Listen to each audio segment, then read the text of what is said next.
새로운 말씀 보겠습니다. 고린도전서 16장 15절에서 18절까지입니다.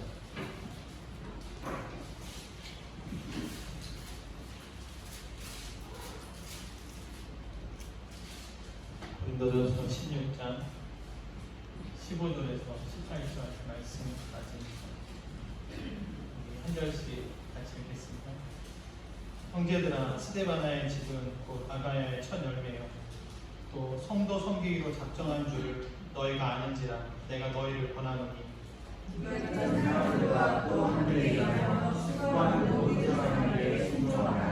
내가 스데바나와 부드나도와 아가이가 온 것을 기뻐하노니 그들이 너희의 부족한 것을 채웠습니다.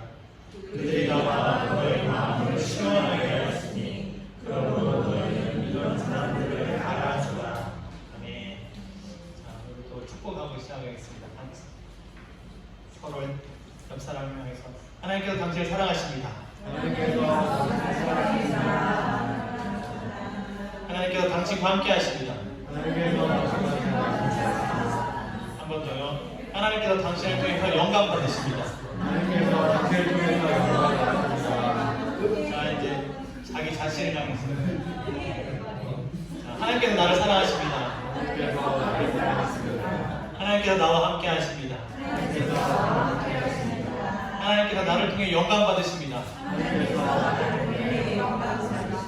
아멘. 네. 자기 자신을 그렇게 향해서 계속 말하고 그 믿음대로 될 줄을 믿습니다. 내 영혼아 내가 어찌 낙심하여 불안해하니까 자기에게 하는 말이에요. 그러나 넌 하나님께 소망을 두라. 그가 나타나 도우심을 말미암아 내가 여전히 찬송하리로다. 낙심하는 것도 나지만 나를 향해서 내 영혼 어찌 낙심하여 불안해하는가 이렇게 말하는 것도 나단 말이에요. 그러니까 나와의 싸움에서 하나님께서 함께 하시고 나를 더 영광 받으시고 함께 하신다는 그런 믿음의 선포를 하는 우리가 되기를 바랍니다. 오늘은 맥주감사주일입니다. 맥주감사주일. 맥주감사주일이 7월 5일이라고 성경에 나와 있진 않아요. 성탄절도 12월 5일이라고 12월 25일이라고 나와 있지 않고, 추수감사절도 뭐 11월 셋째 주에 추수감사절이라고 성경에 나와 있지 않습니다. 그러나 맥주절을 지키라는 내용은 성경에 있어요. 그리고 수장절을 지키라는 내용이 성경에 있습니다. 또 예수님 탄생하신 게 있고요. 그래서 어떻게 보면 이제 한국 교회가 맥주 감사절이라고 하는 것을 7월 첫 주로 정한 겁니다. 우리의 약속이에요. 그래서 우리가 아무도 보리 농사 하시는 분 안 계시지만 상반기를 감사하는 겁니다. 그러니까 맥주절의 의미는 구약에서 첫 수확을 감사하는 거예요. 보리를 먼저 거둡니다. 우리 친구들 보리 본 적 있는지 모르겠습니다만은 보리를 먼저 거둬요. 쌀보다도. 그래서 첫 수확, 심었고 수확이 되려면 시간이 많이 필요하잖아요. 하나님의 은혜가 많이 필요하고 그래야 수확을 하는 거잖아요. 그래서 첫 번째 수확에 대한 감사. 그래서 맥주절이라고도 하고 초실절이라고도 하는 겁니다. 첫 열매라고 하는 거예요. 신약에서는 예수님이 부활의 첫 열매가 되셨죠. 물리적으로 이제 심어서 첫 번째 열매를 거둔 것에 대한 감사를 맥주감사주일이라고 하는데, 우리는 지금 심고 지금 거두는 그런 게 아니잖아요.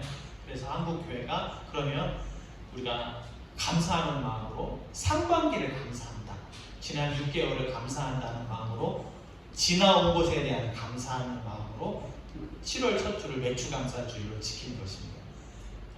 그래서 오늘은 감사, 맥주감사주일로 지키는 거예요.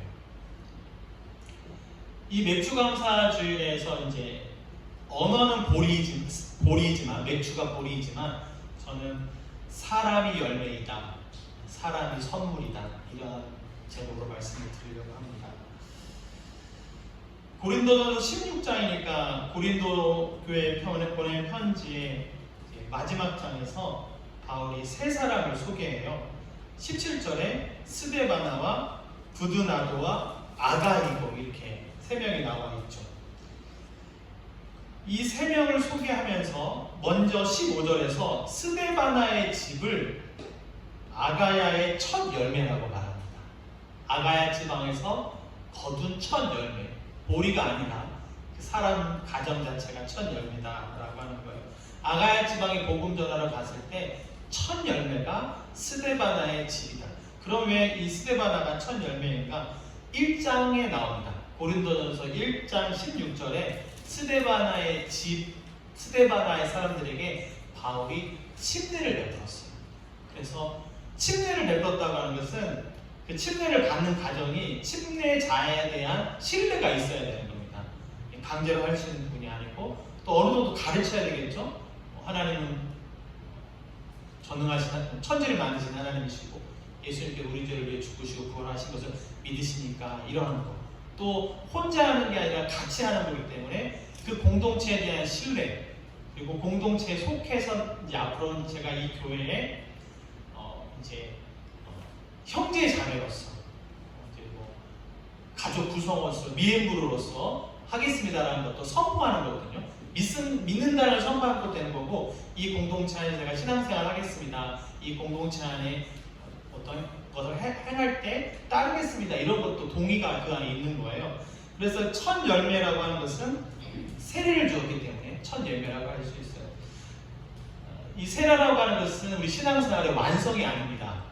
시작이고 출발이에요. 마치 결혼식과 같이 내가 이제 주님을 나의 신랑으로 주인으로 모십니다. 이 출발이지 결코 완성이 아닙니다. 이 스데바나의 집은 침례를 받고 나서 어떠한 결정을 했냐면요. 15절에요. 성도 섬기기로 작정했다고 되어 있어요. 내가 결정했다는 겁니다. 그러니까 침례 받아가지고 끝나지 않고 섬긴다는 거. 세르비시오라고 되어 있잖아요. 어떤 성경에는 미니스테리로 되어 있습니다. 내가 사역하기로, 내가 일으키기로, 내가 봉사하기로 내가 결정했다는 거예요. 그리고 확정했다는 겁니다. 참 어떻게 이런 결정을 할 수 있었을까 이런 생각을 하게 돼요. 그리고 이 결정은 15절 말씀 보시면 성도 섬기기로 작정한 줄을 너희가 아는지라. 이거는 나만 아는 것이 아니라 너희가 안다. 이 얘기는 그 교회 성도들이 다 안다는 겁니다. 이 성도님들은 이 스데바나 가정은 침례받고 성도 섬기기로 결정한 가정이라는 것을 너희가 알지 않냐. 다 안다는 거예요. 그러니까 말로만 결정한 것이 아니라 실제로 이 세르비시오는 봉사하는 거잖아요. 뭘 갖다 드린다든지 뭐 하는 것도 다 봉사하는 건데 이것을 결정한 가정이 이 스데바나의 집이라는 거예요. 이 결정했다고 하는 것은 흔들리지 않는다는 거잖아요. 어떠한 상황이 있더라도 나는 섬기겠다는 거잖아요. 사실 초대교회에서 고린도 교회는 문제가 많은 교회의 대명사처럼 언급되는 교회입니다. 1장부터가 분쟁이 나와요. 내게 세례 준 사람이 누구냐에 따라서 나는 바울에게 침례받았으니 바울 편, 나는 베드로에게 침례받았으니 베드로 편. 아니지, 고린도 교회 담임 목사님은 지금 아볼로잖아. 아볼로 편, 막 이렇게 막 아니야, 우린 다 예수님 편이야. 이렇게 막 파가 나누어지는 내용으로 나오는 장이 고린도서 1장이에요. 1장부터가 교회 분쟁이 있어요. 이 가운데에서 어떠한 환경이라도 나는 성도 섬기기로 결정했다고 하는 것은 너희도 안다고 하는 것은 굉장히 힘이 되었겠죠. 어수선한 분위기 속에서도 나는 섬기겠다. 지금 말한다는 게 아니잖아요. 세리비시오 하겠다. 참 본인은 도전이 되는 그런 가정입니다.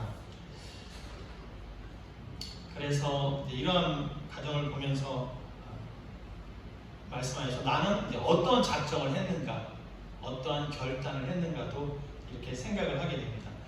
이러한 작정한 가정에 대해서 바울이 15절 말씀에 권면합니다. 성도 섬기기로 작정한 줄을 너희가 아는지라. 너희가 알고 있지 않습니까? 내가 너희를 권하노니 16절 말씀에 이 같은 사람들과 또 함께 일하며 수고하는 모든 사람에게 순종하라고 말해요. 작정한 사람에게 순종하라는 거예요. 순종하라고 하는 말은 그 가정과 동역해라, 함께해라, 또 인정해주라는 말이 되는 것이고 화목도 되는 것입니다. 자, 수고하는데 도와주는 것은 화목하게 만드는 거예요.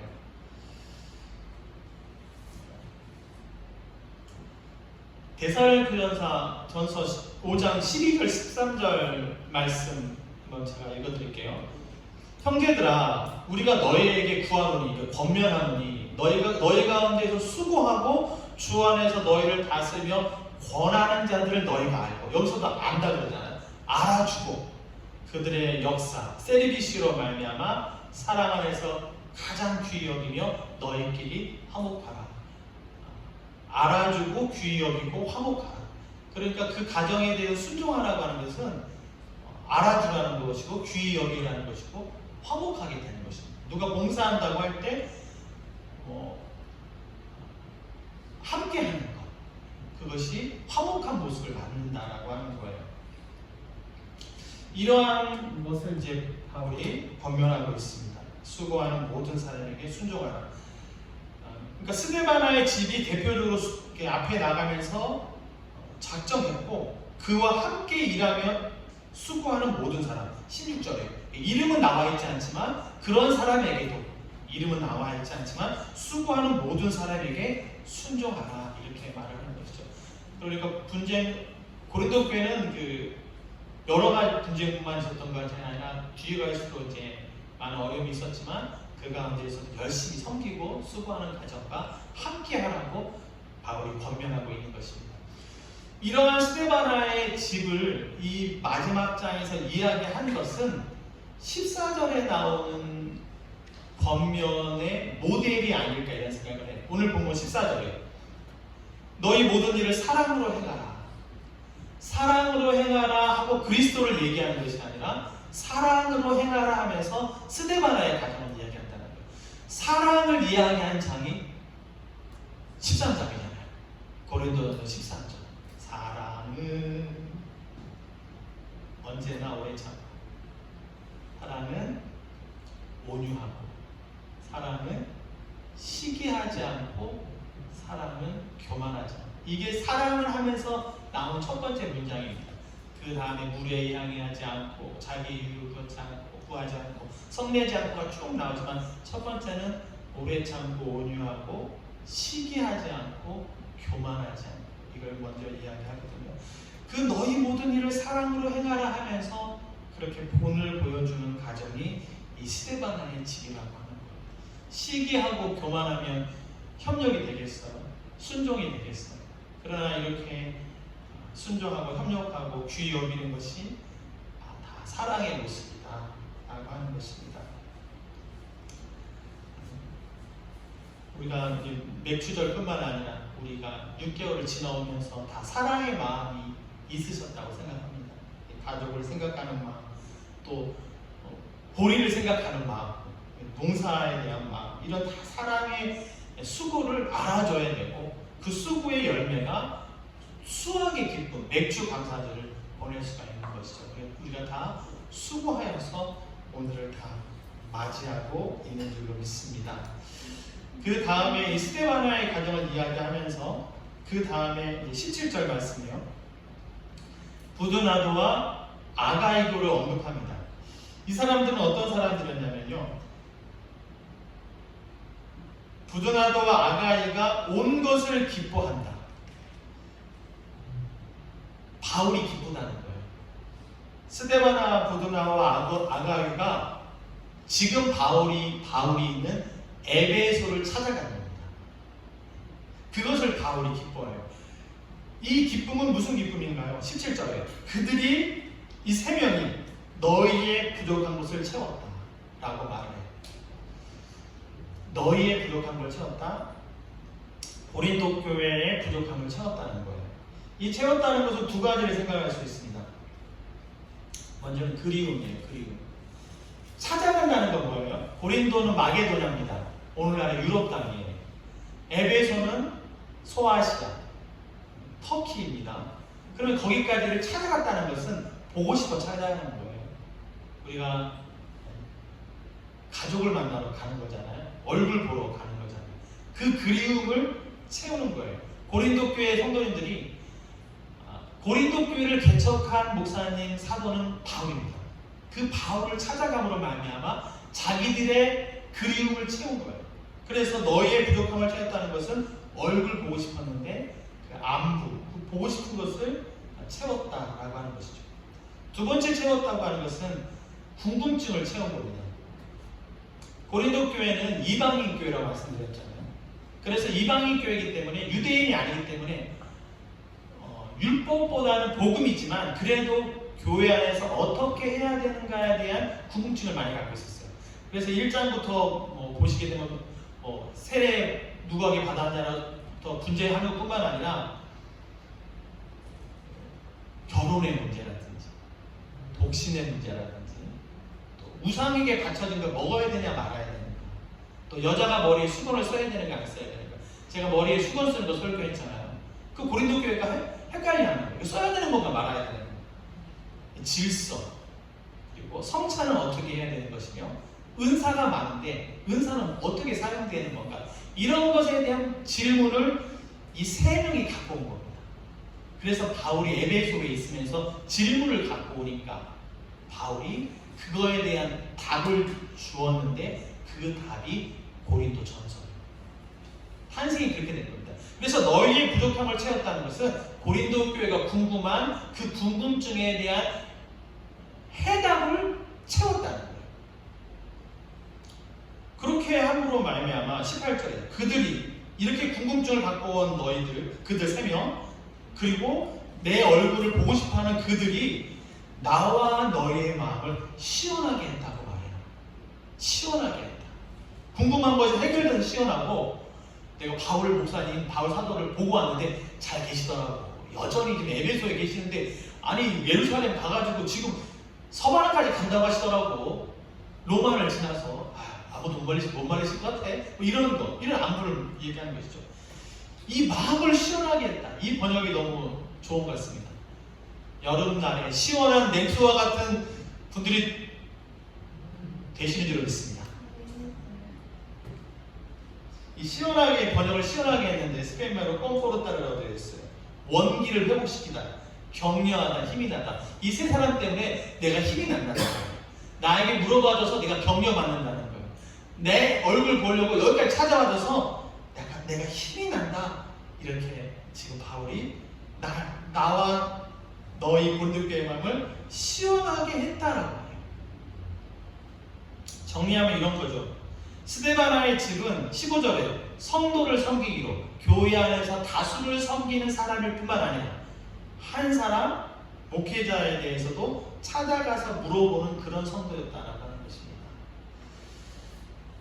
이 두 가지를 다 균형 있게 할 수 있는 우리가 되길 바랍니다. 한쪽만 쏠려가지고 교회 안에서는 성도님들에게 섬기고 그러는데 목사님에 대해서는 이렇게 빼고 하지 마시고, 또 목사님께 너무 잘해요.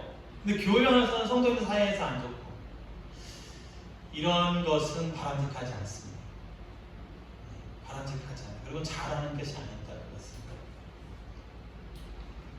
그래서 이 스데바나의 가정은 이 두 가지를 다 잘하고 있는 모습을 보여주고 있어요. 그러면서 끝으로 18절 말씀이, 그러므로 너희는 이러한 사람들을 알아줘라. 이 세 명의 사람들을 알아줘라라고 하고 있어요. 알아줘라. 우리가 그렇게 수고하는 가정에 대해서 하나님께서 갚아주실 거야, 하나님께서 은혜 주실 거야 라고 이야기를 하면서 수고를 몰라주는 것은 바람직하지 않은 것입니다. 그것은 하나님의 영역이에요. 하나님이 그 가정에 복을 주고 은혜를 주고 하는 것은 하나님의 영역이지, 그렇다고 해서 내가 그분들의 수고를 몰라도 되는 것은 아닙니다. 수고를 알아주라고 되어 있어요. 곡식을 심어서 거두면 사실 하나님께서 해와 비를 주셔도 때에 맞게 심어야 되고 때에 맞게 거둬야 됩니다. 저도 농사 한 번 지어봤습니다. 진 것도 아니죠. 밭에 가서 한 번 일해봤습니다. 한 번. 근데 빨리 거둬야 된다는 거예요. 그 다음부터는 이게 안 좋아진대요. 그러니까 거둬야 되는 거예요. 그리고 심으려면 이 경목이 비슷한 거 있어요. 혼자 몰고 가는 거. 그것도 엄청 덜덜거립니다. 그것도 쉬운 게 아니에요. 그러한 수고를 알아줘야 된다고 말하는 거예요. 이러한 사람들 알아줘. 지금 나 알아달라고 말하는 것이 아니라 이러한 사람들의 수고를 알아달라고 말을 하고 있는 거예요. 그래서 우리가 맥주절에 하나님께 감사하는 것도 있지만 서로에 대해서도 감사한 마음을 가져야 된다는 거예요. 아까도 찬양도 그렇게 이제 부르셨지만 당신을 통해서 내가 하나님의 사랑을 알게 된 것에 대해서, 당신의 수고를 통해서 내가 은혜를 받은 것에 대해서 하나님께만 감사하는 것이 아니라 사람에게도 알아주는 그러한 것이 올바르다. 그것을 지금 마지막에 바울이 너희가 알아줘라. 지금 이 세 명을 에베소까지 찾아와서 이 답을 들고 좀 알아줘라 이렇게 말합니다. 23절과 24절도 구분되고 있어요. 23절을 보십시오. 주 예수 그리스도의 은혜가 너희와 함께하고, 자, 예수님의 은혜가 함께할 거야. 이 무리 가운데 그거 하나 있고, 24절에 나의 사랑이 그리스도 예수 안에서 너희 무리와 함께 할지어다. 두 가지를 구분해서 말하고 있어요. 예수 그리스도의 은혜와 나의 사랑이 함께한다. 그러니까 예수님의 은혜가 우리 교회가 있기를 바랍니다. 그건 하나님 편에서 이고, 과연 나는, 우리는 그러한 사랑이 있는가? 이 고린도 교회를 향한 바울의 사랑이 크다는 걸 볼 수가 있는 거예요. 저는 이 말씀 많이 부끄럽고 또 도전이 됩니다. 이 스데바나의 가정 집은 뭐 직분이 있는 것도 아니신데 이렇게 어떻게 이걸 작정할 수 있을까? 또 정말 마음을 시원하게 해주는 그런 사람이 보도 싶고요. 그리고 나의 사랑이라고 바울은 말하는데 과연 사랑이 있는가? 저는 사랑이 스스로 없다 생각해요. 사랑이 없다고 생각합니다.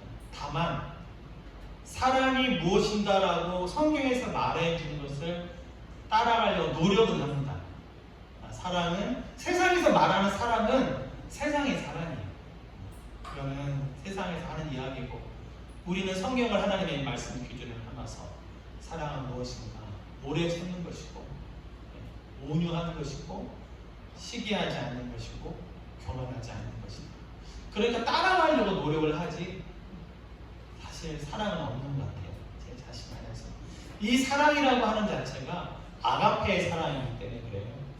필레오의 사랑, 우정의 사랑, 남녀의 사랑, 부모님이 자식을 사랑하는 그 사랑이 아니라 아가페, 희생적인 사랑을 말하기 때문에 그런 것입니다.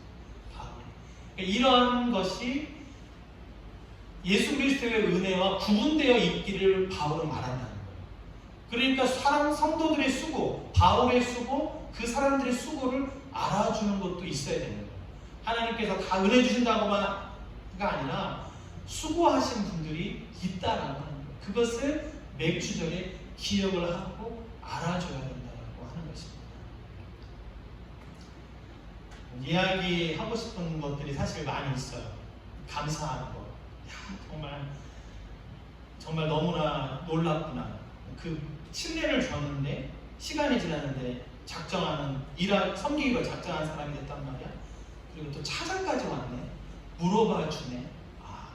이러한 이야기 간증을 알고 있고 또 많이 생각하고 있습니다. 제가 다 일일이 언급하지 않아도 우리가 이미 우리 몸된 교회가 지금까지 올 수 있었던 것은 바로 그러한 스데바나의 가정과 같은 여러분들이 계셨다라고 하는 증거가 되는 것이죠. 이러한 수고를 서로 알아주는 그런 우리 서방한 교회 되기를 간절히 바랍니다. 우리 함께 같이 기도하겠습니다. 바울의 이 권면도 들을 뿐만 아니라 내가 이러한 가정이 되면 좋겠다. 내가 이렇게 언급되면 이렇게 모든 일을 사랑으로 행하라고 할 때 모델로서 예로서 언급되는 그런 가정이 되면 좋겠다. 이러한 다짐을 하나님께 하실 수 있으면 좋겠습니다. 우리 주님 한번 같이 부르고 통성으로 기도하겠습니다. 주여, 하나님